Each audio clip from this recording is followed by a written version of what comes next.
पाकिस्तान के जब 50 रनों पे 5 विकेट हो गए थे तो मेरे मन में बस एक ही बात आ रही थी।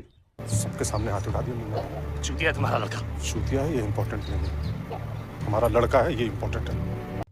कि हम करोड़ों भारतीय फैंस ये सपना देखे बैठे हैं कि फाइनल में पाकिस्तान के साथ भारत का मैच होगा, और ये बांग्लादेश वाले उस सपने को चकनाचूर करने में लगे हैं।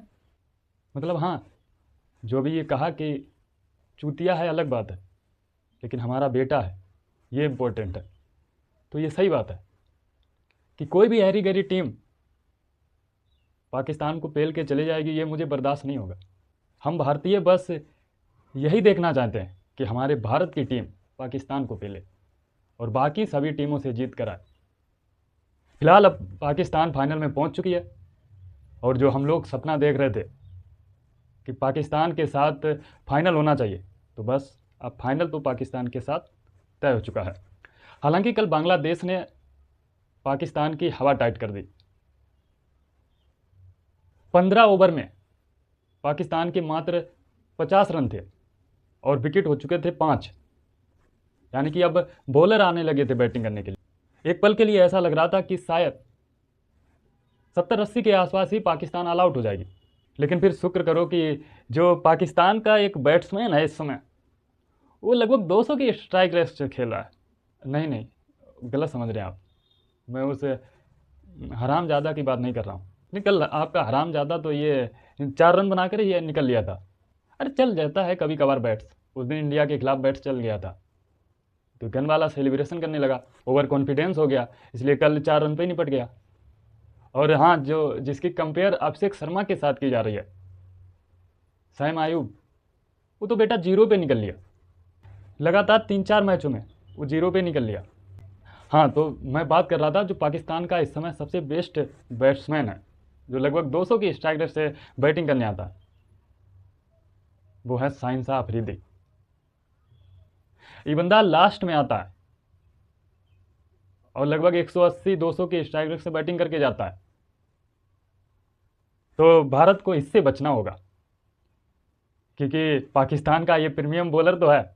हाँ ठीक है, उस बॉलिंग में तो अभिषेक शर्मा इससे निपट लेंगे, लेकिन जो ये लगभग 20-25 रन बना के जाता है, ये इंडिया को मतलब अपने जहन में रखना होगा कि जो इसके 20-25 रन होते हैं उससे हम लोगों को आगे निकलना है।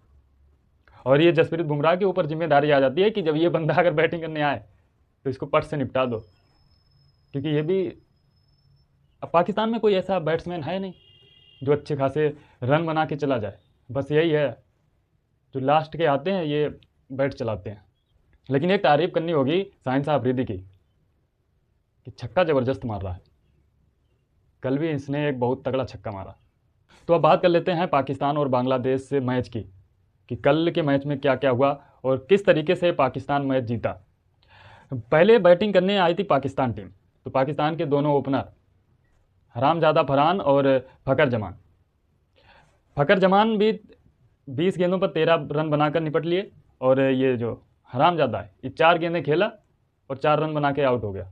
मतलब इससे 4 गेंद के अलावा 5वीं गेंद नहीं झेल पाई, तो ये तो सस्ते में निपट लिया। और सैम आयूब वो तो 0 पे ही निपट जाता है रोज़, तो कल भी निपट गया। मतलब कुल मिलाकर सभी ने 20 ओवर में इन्होंने सिर्फ 135 रन बना पाए और 20 ओवर खेल लिए। इसके बाद जब बांग्लादेश से चेज करने के लिए उतरी तो इंटेंट उनका अच्छा था, और ऐसा लग रहा था कि शायद बांग्लादेश से ये चेज कर सकती थी, क्योंकि पिछला मैच जो बांग्लादेश का इंडिया के साथ था उसमें ज़बरदस्त बैटिंग की थी बांग्लादेश ने, और खूब अच्छे से मतलब टीम लड़ी थी कि ऐसा लग रहा था एक पल के लिए कि शायद अब मैच लगभग 50-50% हो गया है। हो सकता था कि बांग्लादेश और ज़्यादा करीब जा सकती थी भारत के, लेकिन अब भारत के आगे कैसे टिक सकती थी। तो वही हुआ जो 5 सालों से होता आ रहा है, बांग्लादेश हार गई थी भारत से। तो ऐसे ही कल मतलब क्योंकि 135 रन थे पाकिस्तान के, तो चेज करना इनके लिए आसान था। और सैफ हसन ने ठीक ठाक बैटिंग की थी, मतलब 120 का स्ट्राइक रेट था, 15 गेंदों में 18 रन बनाए। और इसके बाद परवेज हुसैन ये 2 गेंद खेलकर निपट गया, क्योंकि शाहीन शाह अफरीदी ने इसका विकेट ले लिया। और सैफ हसन को हारिस रऊफ ने आउट कर दिया। तो ये दोनों ओपनर निपट गए। हालांकि इसमें कोई कल खास इसमें भी परफॉर्मेंस नहीं कर पाया। बांग्लादेश की तरफ से सबसे हाईएस्ट स्कोर शमीम हुसैन का था, 25 गेंदों पर मात्र 30 रन इसने बनाए थे। तो अगर बांग्लादेश कल अच्छी बैटिंग करता, मतलब चेज करते हुए, थोड़ा काउंट करते हुए, मतलब बैटिंग में थोड़ा पेशेंस दिखाते हुए अगर बैटिंग करते ये बांग्लादेश, तो मैच तो जीत जाते। क्योंकि मात्र 135 रन ही बनाने थे। कोई भी एक प्लेयर थोड़ा टिक के खेल लेता तो बांग्लादेश कल मैच जीत जाता। लेकिन फिलहाल जो हम लोग चाहते थे बस वही हुआ। पाकिस्तान अब फाइनल में पहुंच चुका है और भारत आज श्रीलंका के साथ खेलेगा। और श्रीलंका तो ऑलरेडी बाहर हो गई है। आज कोई भी जीते उससे कोई फ़र्क पड़ने वाला नहीं, लेकिन फिर भी भारत ही जीतेगा मैच। और फाइनल देखने के लिए जो हम लोग उत्सुक थे बस वही होगा। और एक बार फिर इन पाकिस्तानियों को जलील करके फाइनल मैच हराना है। और जो उस दिन यूं यूं कर रहा था उसका भी तगड़े से जवाब देना है। हाँ, लेकिन एक बात और है कि भारत को अपने दिमाग में एक चीज़ और बैठा लेनी चाहिए कि अभी तक जो मैच जितने होते आ रहे हैं उसमें हाईएस्ट परफॉर्मेंस अभिषेक शर्मा का ही निकल के आ रहा है।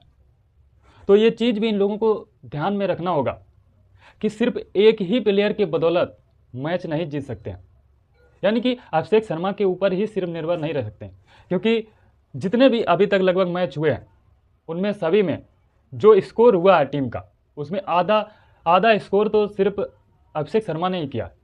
तो ये अब फाइनल मैच है और फाइनल में किसी एक प्लेयर के ऊपर जिम्मेदारी नहीं ठोक सकते हैं। इसलिए सभी प्लेयर को अच्छा परफॉर्मेंस करना होगा। नहीं तो क्या फ़ायदा, 2 मैच पाकिस्तान को हराए और फाइनल में मैच हार गए, तो इससे बड़ी कोई बेइज्जती नहीं होगी और इससे बड़ी कोई हार नहीं होगी। इसलिए हर एक प्लेयर को अपनी जिम्मेदारी समझनी होगी। यानी कि जिसकी भी बैटिंग आए वो अपनी जिम्मेदारी के साथ भूमिका निभाए और प्रयास करे कि मैच जिता कर आए। और हाँ, जो भारत टीम इस समय सबसे बड़ी गलती कर रही है, कैच ड्रॉप कर रही है।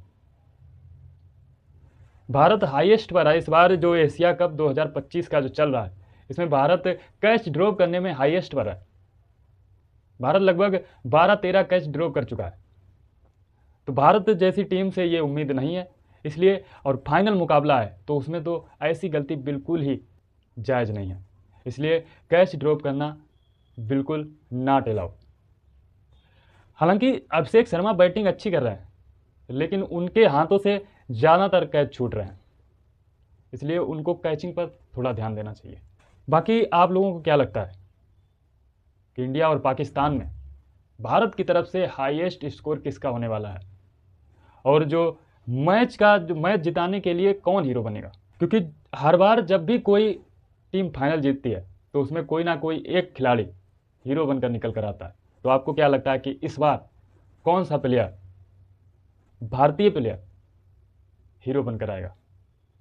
अपनी राय कमेंट बॉक्स में ज़रूर लिखिएगा और इस वीडियो को ज़्यादा से ज़्यादा शेयर कीजिएगा, क्योंकि फाइनल में पाकिस्तान और भारत है और जो हम लोग चाह रहे थे वो होने वाला है। जय हिंद।